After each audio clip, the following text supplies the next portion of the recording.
Welcome to Speidel's California Minute. I'm your host, Catherine Sedan.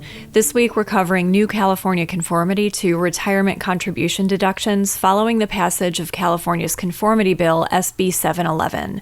We'll be covering the conformity bill and other important legislative changes at Speidel's Federal and California Tax Update.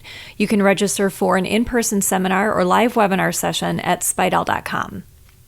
Prior to California's passage of SB 711, which updated California's specified conformity date from January 1, 2015 to January 1, 2025, California did not conform to any of the Secure Act and Secure 2.0 Act provisions that allowed increased deductions for retirement contributions to IRAs and qualified retirement plans.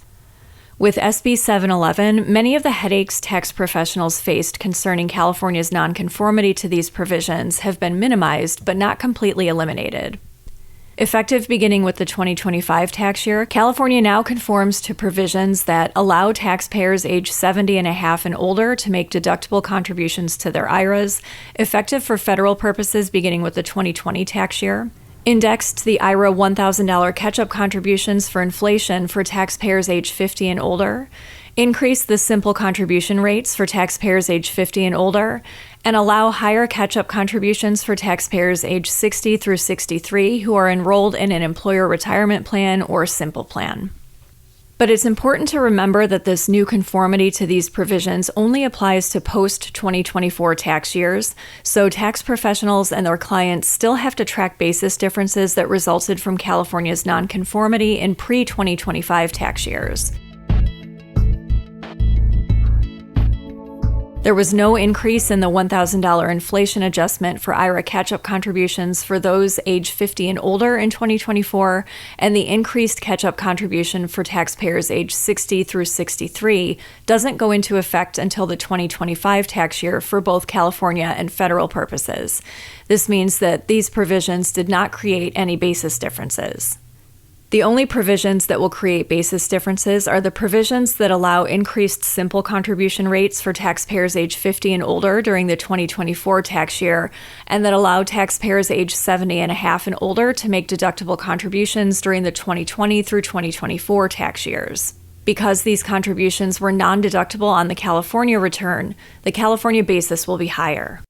For example, if a 71-year-old taxpayer made $7,000 in contributions each year to a new IRA in 2020, 2021, and 2022, and $8,000 in contributions in 2024, and deducted these contributions on their federal return but not their California return, their additional basis in their federal return would be $0, but their California basis would be $29,000.